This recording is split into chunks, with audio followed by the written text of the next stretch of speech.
Hello students, last video में हम लोगों ने सी टाइप रिएक्शन शुरू किए थे। उसमें कोल्ब रिएक्शन और उसकी एप्लीकेशन हमने पढ़ ली थी, एस्पिरिन बनाने में काम आया था। अब हम रीमर टीमन रिएक्शन पढ़ने जा रहे हैं बच्चों। तो रीमर टीमन रिएक्शन क्या होता है, देखें ध्यान से। हमने फिनॉल लिया, फिनॉल को रिएक्ट करा देते हैं बच्चों क्लोरोफॉर्म और NaOH के साथ हीट कर देते हैं। तो यहाँ बन जाता है, ध्यान से देखें, ONA और यहाँ पे आ जाता है CHCl2। अब जितने इसमें क्लोरीन है, ये कैसे आया, CHCl3 में से एक Cl यहाँ से एक H यहाँ से मान लें रिमूव हो गया, HCl रिमूव हो जाता है और यहाँ पे तो NaOH का Na आ जाता है और यहाँ CHCl2। अब जितने क्लोरीन हैं उतने NaOH के साथ रिएक्ट कर जाएगा और सब्स्टिट्यूशन हो जाएगा दोनों क्लोरीन का OH से।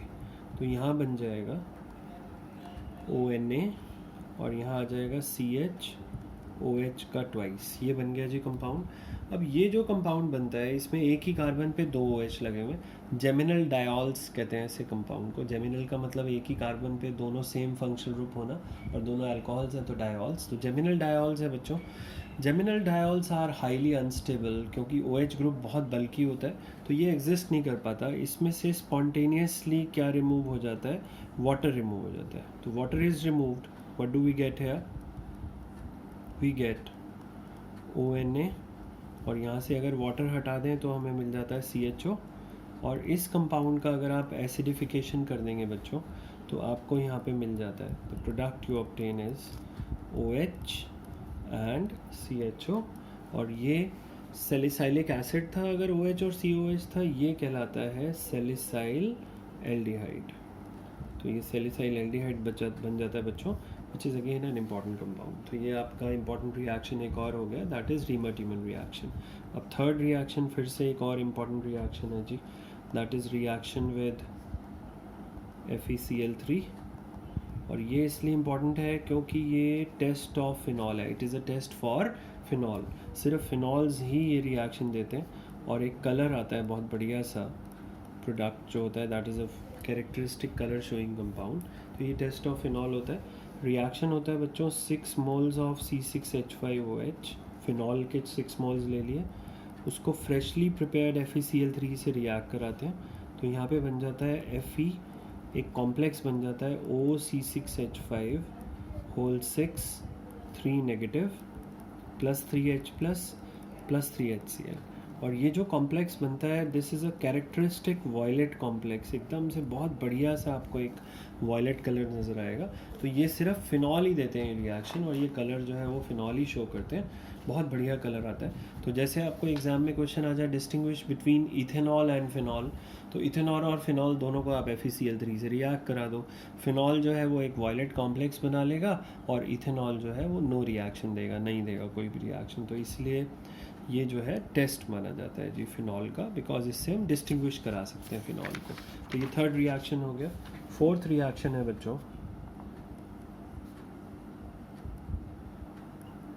Catalytic reduction.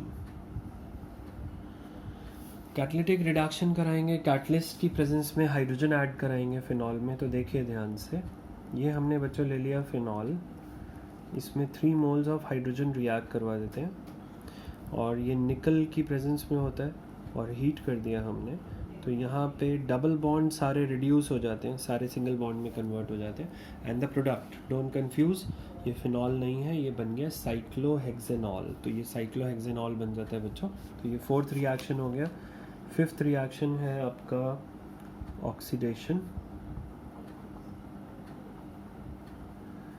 फिनॉल्स जो है बहुत इजीली ऑक्सीडाइज हो जाते हैं by O2 of air, oxygen of air से ही ऑक्सीडाइज हो जाएंगे, या कोई माइल्ड ऑक्सीडाइजिंग एजेंट जैसे CrO3 वगैरह ले लिया। And they produce a brownish pink coloured substance, उसको कहते हैं पैराबेंजोक्विनॉन। अभी मैं लिखूंगा यहाँ पे सारा। तो लैब में जो सॉल्यूशंस पड़े होते हैं फिनॉल के, वो जनरली ब्राउनिश पिंक कलर लिए होते हैं, क्योंकि एयर की ऑक्सीजन जो है वो प्रेजेंट है ही, उससे ऑक्सीडाइज हो जाते हैं। तो देखें, phenols easily get oxidized, phenols easily get oxidized even by oxygen of air और mild oxidising agents like CrO3 to produce a brownish pink colored substance.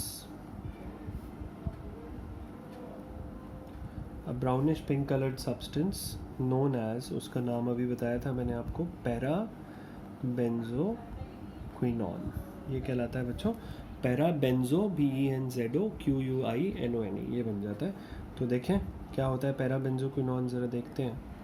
तो ये फिनॉल हो गया बच्चों, ये रिएक्ट कर जाता है O2 ऑफ एयर के साथ या माइल्ड ऑक्सीडाइजिंग एजेंट जैसे क्रोमियम ट्राइऑक्साइड। और यहाँ देखें, यहाँ बेंजीन रिंग नहीं है, 2 डबल बॉन्ड है और ऊपर नीचे 2 कीटोनिक ग्रुप लगे हुए हैं, इसी को पैराबेंजोक्विनोन कहते हैं। और यही ब्राउनिश पिंक कलर का कंपाउंड होता है, it is brownish pink in colour.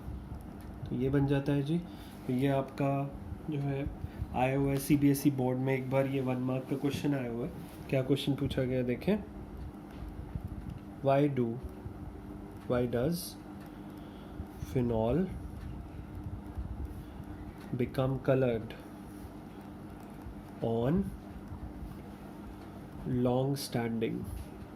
आप फिनॉल को अगर बहुत टाइम तक रखे रहें तो वो कलर्ड क्यों हो जाता है, ये पूछा जा रहा है यहाँ पे। तो उसका रीज़न हम ऑलरेडी आंसर उसका ऊपर लिख चुके हैं, the answer to this question is already done. तो ये आपका हो गया बच्चों 5th रिएक्शन। इसके बाद 6th रिएक्शन आता है फिनॉल का। ये भी इम्पॉर्टेंट रिएक्शन है क्योंकि कपलिंग रिएक्शन के नाम से जाना जाता है और नेम रिएक्शन कैटेगरी में भी पूछा जाता है। कपलिंग रिएक्शन क्यों कहते हैं वो भी नज़र आ जाएगा। जैसे ये आपने ले लिया, this is benzene diazonium chloride, ये कंपाउंड जो है आपने पढ़ा हुआ है बेंजीन डाइजोनियम क्लोराइड। इसको फिनॉल से रिएक्ट करा देते हैं तो फिनॉल में जो OH की पैरा पोजीशन पे H होता है उससे रिएक्ट कर जाता है और यहाँ से HCl हट जाता है और हमें मिल जाता है ये सब्सटेंस मिल जाता है जी। क्योंकि दोनों बेंजीन रिंग एक साथ जुड़ गए इसलिए इसको कपल कर गए, जुड़ गए आपस में, इसलिए इसको कपलिंग रिएक्शन कहते हैं। और ये जो N डबल बॉन्ड N ये फंक्शनल ग्रुप है, इसको एजो फंक्शनल ग्रुप कहा जाता है और ये कलरफुल सब्सटेंस होता है बच्चों and it is known as azo dye. ये एजो डाई होता है, एक कलरिंग सब्सटेंसेस होते हैं और एजो इसलिए कहा गया क्योंकि फंक्शनल ग्रुप के बेसिस पे क्लासिफाइड है and it is orangish red in colour. तो ये डाई जो बनता है वो ऑरेंजिश रेड इन कलर होता है। इसका नाम वैसे होता है पैराहाइड्रोक्सी एजोबेंजीन। इनफैक्ट दोबारा से याद ध्यान दें कि जैसे हमने शॉर्ट एंड बॉमन में पढ़ा था ऐसी कपलिंग रिएक्शन जो है वो एनिलीन भी देता है। तो देखिए ये हमने फिर से N2+Cl- ले लिया, इसको एनिलीन से रिएक्ट करा दिया, एनिलीन होता है NH2 बेंजीन के ऊपर। यहाँ पे भी पैरा पोजीशन पे जो H है वो रिएक्ट कर जाता है तो HCl is removed and what do we get here, यहाँ पे आपको N double bond N OH की जगह NH2 लगा हुआ मिल जाएगा। सेम बिल्कुल वैसे ही चलता है reaction and it is also an azo dye which is orangish yellow in colour, similar सा कलर होता है काफ़ी, और ये कहलाती है पैरा अमीनो एजोबेंजीन। तो ये आपका यहाँ पर फिनॉल्स ख़त्म हो जाते हैं बच्चों, वी फिनिश विद फिनॉल्स है और अब हम ईथर शुरू करने वाले हैं। ठीक है जी, चलिए बच्चों ईथर्स देखने जा रहे हैं हम लोग। तो पहले थोड़ा सा नॉमेनक्लेचर सीखेंगे जैसे हम हर टॉपिक में शुरू करते हैं। ईथर्स में बच्चों नेमिंग जो है आईयूपैक नेमिंग अगर हम करते हैं ईथर्स की तो IUPAC name is alkoxy alkane, जहाँ पे एल्केन जो है वो पेरेंट चेन होती है और एल्कॉक्सी जो होता है वो सब्स्टिट्यूएंट माना जाता है। तो जो छोटा वाला एल्काइल ग्रुप होता है वो एल्कॉक्सी में आता है और जो बड़ा एल्काइल ग्रुप होता है वो एल्केन में आता है। ईथर्स का जनरल फॉर्मूला आपको मालूम है, ROR- होता है। अगर R और R' बराबर हैं, सेम हैं, तो सिमेट्रिकल और सिंपल ईथर कहलाता है। और अगर R और R' अलग अलग हैं तो अनसिमेट्रिकल और मिक्स्ड ईथर कहलाता है। ठीक है जी। तो थोड़ा सा नेमिंग देखते हैं बच्चों एक एक करके ज़रा। तो यहाँ पे मैं कंपाउंड्स लिखूँगा, इधर मैं उनका आयुपेक नेम, और यहाँ पे कॉमन नेम भी लिखेंगे हम लोग। ठीक है। तो देखिए सबसे पहले मेरे पास आ गया CH3OCH3। तो यहाँ पे दोनों एल्काइल ग्रुप का साइज़ बराबर है, तो इसका आयुपेक नेम हो जाएगा methoxy methane. The IUPAC name of this compound will be methoxy methane. Common name हो जाएगा बच्चों इसका डाइमिथाइल ईथर। ये हो गया। अब जैसे ये आ गया, this is the first compound.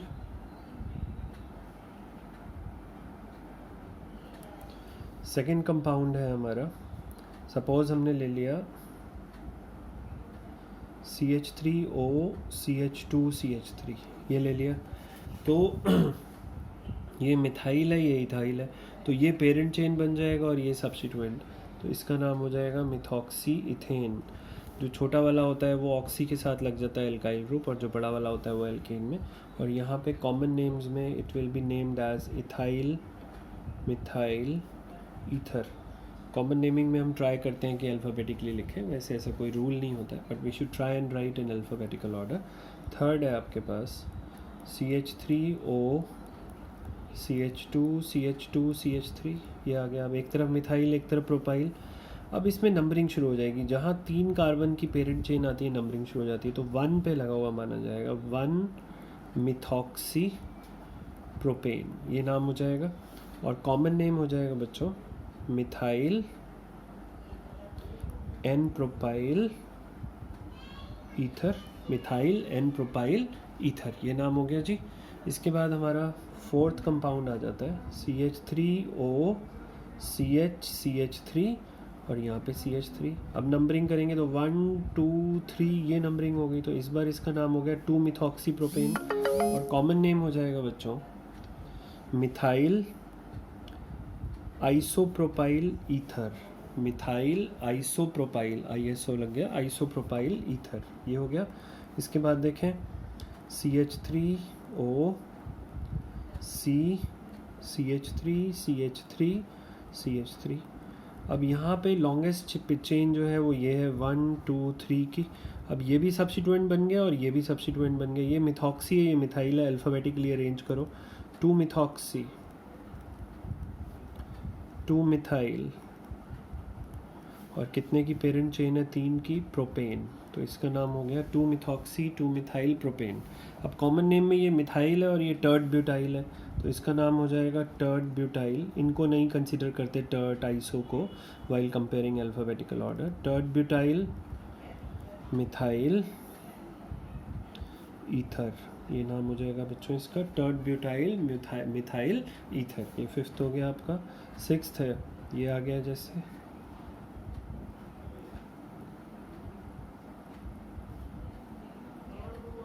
तो इसका नाम हो जाएगा 1 2 डाइमिथॉक्सी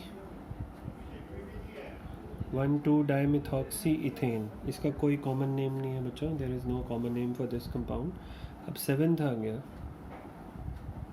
CH2OCH3, और यहाँ पे आ गया CH2OH।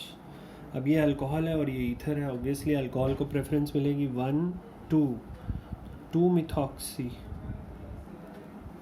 इथेन, इथेनॉल लिख दो, चाहे इथेन बनॉल लिख दो। और कॉमन नेमिंग में ये अल्फा कार्बन है, ये बीटा कार्बन है, तो हम इसको कहते हैं beta methoxy ethyl alcohol. Beta methoxy ethyl alcohol, ये सेवेंथ हो गया जी। एट्थ देखें इसके बाद। एट्थ में अब थोड़ा एरोमेटिक की तरफ चल पड़ते हैं, तो ये हमारा हो गया OCH3। अब ये बेंजीन है, ये मिथाइल है, तो ये बड़ा है हमेशा, तो ये पेरेंट चेन आएगा, तो मिथॉक्सी बेंजीन। लेकिन इसका कॉमन नेम बच्चों आयुपेक एक्सेप्टेबल है, एनिसॉल कहते हैं, and common name is also obviously anisole, IUPAC में एक्सेप्ट करा हुआ है, तो ये हो गया। देन नाइन्थ इज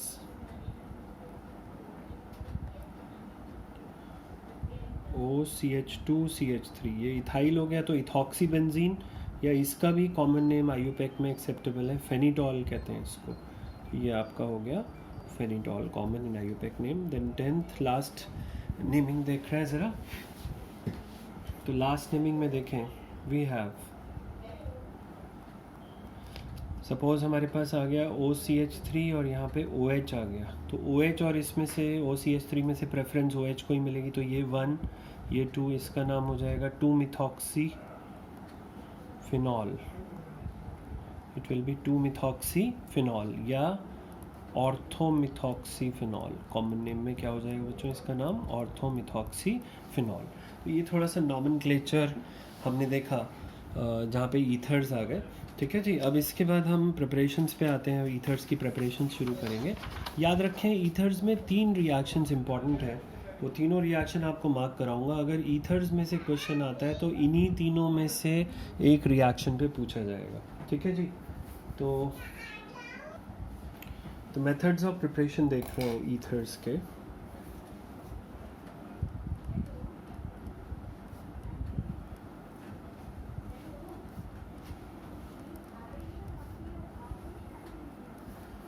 तो फर्स्ट मेथड है बच्चों फ्रॉम हेलोएल्केन्स, और जैसा कि मैंने आपको बताया बोर्ड एग्ज़ाम में ईथर्स में से अगर क्वेश्चन आता है तो 3 रिएक्शंस इंपॉर्टेंट है, उन्हीं तीनों में से आ जाता है। उनमें से पहला रिएक्शन यही है, and it is a name reaction as well. इसको कहा जाता है विलियमसन्स सिंथेसिस। तो क्या होता है रिएक्शन देखें, हमने लिया हेलोएल्केन RX, इसको R-ONA से रिएक्ट करा दिया, यहाँ से Na, यहाँ से X रिमूव हो गया, और यहाँ पे क्या जुड़ गया हम देखें ROR- की ईथर बन गया। अब आगे हमने बच्चों इस रिएक्शन की लिमिटेशंस पढ़नी है। लिमिटेशंस पढ़ने से पहले याद रखें this reaction is a case of nucleophilic substitution, तो इसका थोड़ा सा रोल आएगा वहाँ पर। तो न्यूक्लियोफिलिक सब्स्टिट्यूशन है। अब क्या कमियाँ हैं इस रिएक्शन की वो देखने जा रहे हैं। कमियों को हम पढ़ेंगे बच्चों लिमिटेशंस में। So what are the limitations of this reaction वो देखते हैं। ए पार्ट है if we want to prepare an ether with a 3-degree tertiary alkyl group, if we want to prepare an ether with a 3-degree tertiary alkyl group, then this alkyl group should be taken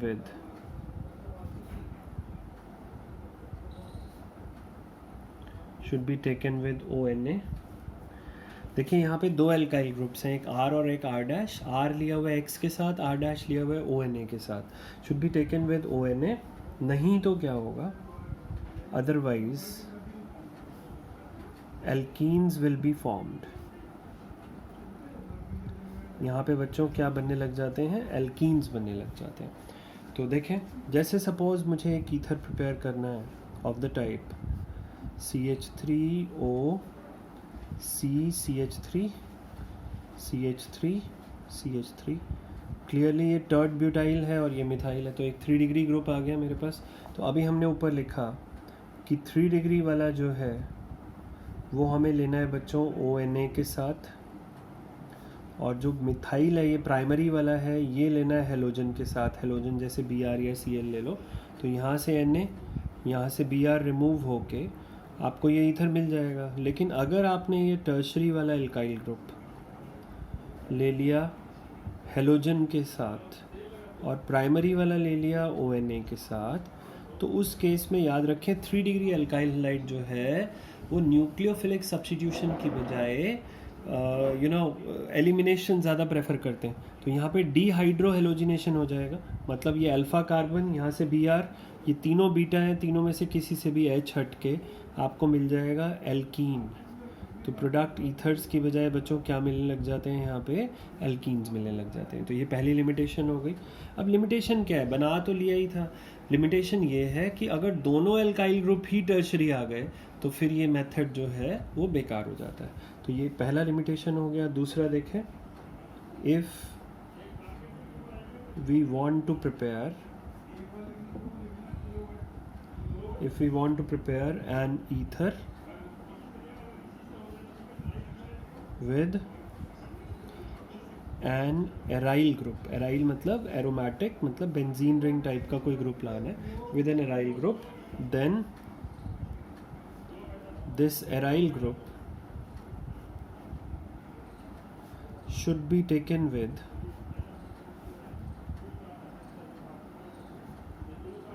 aryl group को जो है वो किसके साथ लेना चाहिए, should be taken with ONA।